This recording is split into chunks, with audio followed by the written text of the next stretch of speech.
My fellow Americans. Howdy. Let me ask you something. Let's say they're having a best pie contest at the county fair, and your grandma enters one of her delicious pies. Exciting.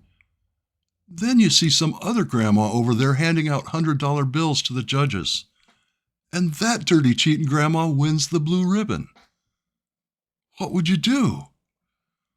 Look at your grandma and say, "That's tough biscuits, Grandma. That's just the way the world works." Or would you stand up for your grandma? Let's find out. Bribery is the act of trading money for favor, influence, or power. People hate bribery. That's because it's bad for everybody but the briber and the bribee. Everybody else gets screwed. Well, that's the purpose of a bribe, to give one person unfair advantage over everybody else, to put themselves first in line. It's not fair, and everybody knows it. That's why there are laws against bribery in American politics. It shows that our government realizes that money is influential, that money is power. Speaking of money influencing politicians, somebody gave our politicians more than $14 billion for the 2020 elections. Was that you? No? Well, I guess you're not going to be influencing politicians very much then, are you? In fact, if you didn't give that $14 billion, what you want hardly matters at all, because the people receiving that money are just going to keep doing what the people giving them the money want them to do. Oh, I'm sorry, you didn't realize that's what was going on? Yeah, right. But is that how you think American democracy is supposed to work? It's your democracy. Is that how you want it to work? Like some kind of vending machine, money in, goodies out? Because what campaign donors are purchasing from this vending machine is power. The power to write our laws and power over our lives. Our laws are very friendly to big campaign donors. Have you ever looked up the number of giant corporate donors that pay absolutely zero in federal taxes? Do it sometime. It'll blow your mind. And it should make you mad because you're the one covering their share. And why don't they pay a dime of taxes? Well, it's because they'd really rather not. That's power. But what if you're a business person and you're having trouble with pesky barriers to profit like regulations and labor laws? Will your campaign donations help with that? You betcha. In fact, if you donate enough money, you can practically write your own laws. Now, how would that be? Anyway, it's bribery. It may be legal bribery, but it's still just trading money for favor, influence, or power. It's just out in the open because it's legal. It really shouldn't be, but it is. We need to change our laws. Trading money for power is the very definition of corruption. We have a corrupt system of financing our elections. Our so-called representatives are focused on keeping their donors happy, not us. And if they're representing their donors first, then we don't actually even have fair representation at all, do we? And we need that fair representation in government in order to have a voice in our own lives. If we don't have a voice in our lives, then we are not free. We're just tax-paying servants. To be free citizens, we have to have a voice in our own lives. And our system of legal bribery takes that voice away and gives it to the powerful. This corrupt system affects every law that's passed, every vote Congress takes. The only way to change that would be to take money out of the picture. That means a corrupt system has been making the rules for American life for a very long time.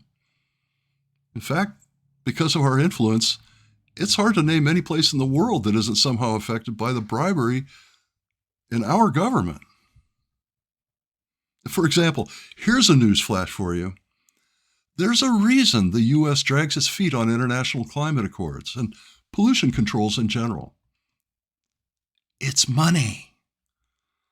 If we sign those accords or fight pollution aggressively, some of their biggest, most polluting campaign donors are going to lose profits. That's right. It's not lack of data or inadequate science that's keeping us from stopping climate change. It's some rich person's money. So far in our battle against climate change, we're like a guy going to the doctor and saying, "Doc, you got to help me work around this smoking thing. I can't stop coughing."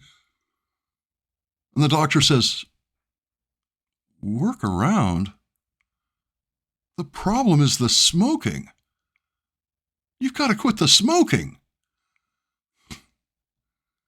All these methods of compensating for climate change are great, but we've still got to quit the smoking. We still got to quit dumping crap into the air if we ever want to tip the balance. But here's the point. The United States will never do what's necessary to stop climate change. Never. Not unless we stop allowing Congress to finance their campaigns with private money. I'm sorry, but it really is that simple. So, who's the enemy here? The people in Congress? The rich people who give the money? Well, no, the enemy isn't people at all, because as long as it's legal, this kind of bribery is going to thrive, no matter how many people we pick on. The enemy here is bribery itself as a practice, as a culture, and the laws that allow it. If we pass laws to get private money out of public elections, then we're fighting the real enemy. Now, we've actually passed many laws in the name of campaign finance reform, but none of them went far enough. Instead, $7 billion found its way into the election in 2016. $14 billion in 2020. That's right. It doubled in 4 years, one election cycle. And don't kid yourself, the influence that money buys is immeasurable. We need laws that eliminate these large private campaign donations completely. But where will candidates get money for their campaigns if we take all this bribery away? All right, there are 240 million eligible voters in the U.S. If we had a contribution limit of $100 per individual voter, that's a potential $24 billion. And that's a pretty good start. And that way we'd all be equals in the election process. You know, like in a democracy. Now, they'll try to make you afraid to end this corruption. They might tell you that if you're anti-bribery, you're anti-business. Right. If your business can't survive without bribing politicians, it should rightfully die anyway. Besides, bribery is morally wrong and destructive to the soul of America. You can't make that okay by saying it's necessary for business. We're not anti-business, we're just anti-bribery. Then they'll try to conceal the bribery by wrapping it in our sacred First Amendment, saying that their money is the same as our free speech. No. This is a way of depriving you of your voice. So it's actually anti-free speech. Money isn't speech. Money is power. Giving money to politicians is bribery. Trying to dignify these bribes by calling them free speech is profane. Nothing could be more un-American. Nothing. These free speech gifts have resulted in prosperity for the big donors. But as always with bribery, the rest of us have gotten screwed. Our standard of living has been gradually sucked from us by our own lawmakers and their sponsors. Now our young people can't afford to get an education or buy a home. They can barely afford to move out of their parents' homes and live on their own. You know all these tiny houses you've been seeing? Where do you suppose that trend comes from? Does that look like prosperity to you? For most of us, the effects of legal bribery have turned our land of opportunity into an economic treadmill, always struggling to keep up, but never really getting ahead. In spite of everything, I believe most of us still feel the love for our country that we learned as children. I really do believe that most of us still see it that way, America, the beautiful. But we also tend to take our country for granted. Most of us live our whole lives without ever having to actually do anything to defend our freedom. That's the happy byproduct of living in a secure country. Just remember that it's only secure because others fought and died to make it that way. Well, now it's our turn to fight for America. If we want to call ourselves Americans, we have to stand up for our freedom.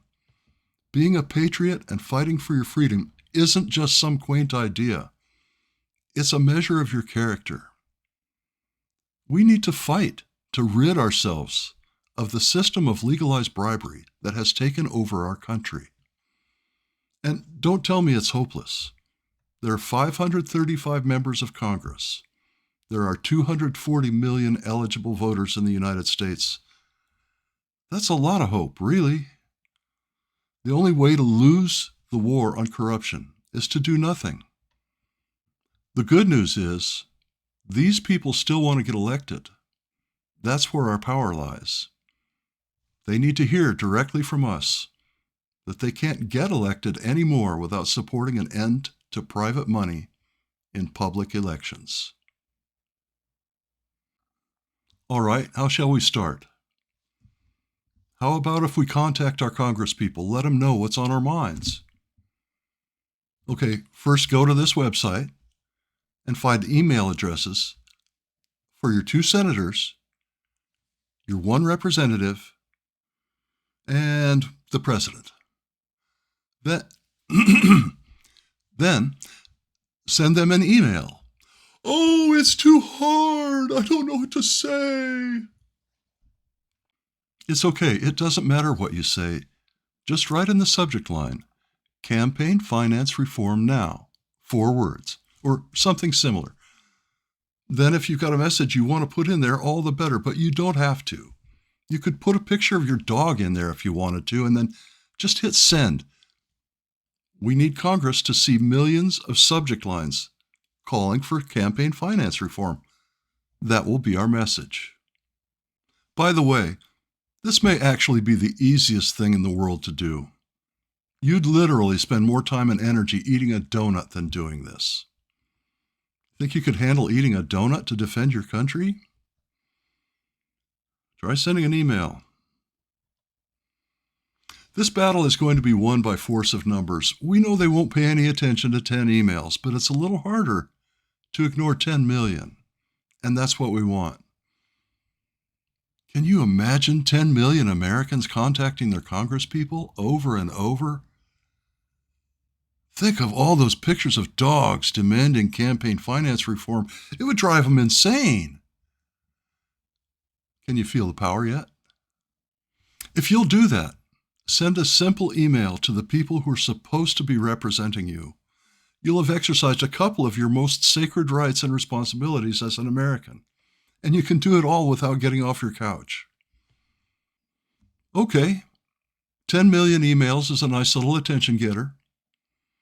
We also need to organize our voting, have marches and rallies and protests. You organizers, if you think this is a worthwhile cause, now's the time to make it happen all over the country. The point for all of us is to spread the word and to make as much noise as possible, to apply pressure to Congress in any legal, nonviolent way you can think of, okay? If you're a blogger, talk about it in your blog. If you write for TV, put it in your show.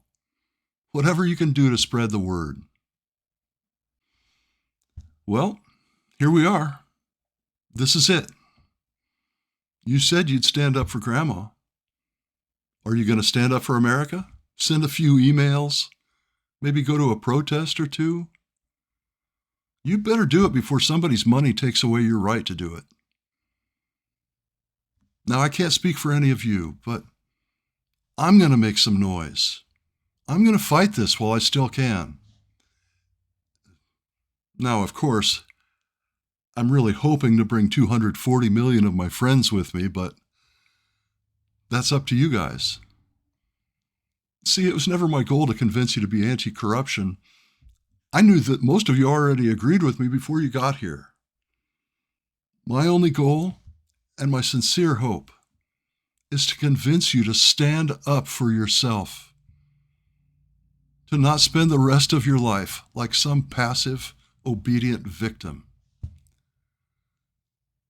We're Americans. We should act like it. We should stand up against legalized bribery in America. Now, get out there and tell Congress that private money isn't welcome in our elections anymore. If we do that, if we gather enough of our self-respect to say no more to this stupid, evil system, then we can finally have a voice in our own lives. Then we can finally be free.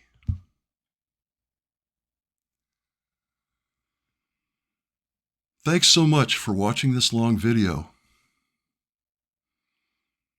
Have fun at the protest, and say hi to your grandma for me.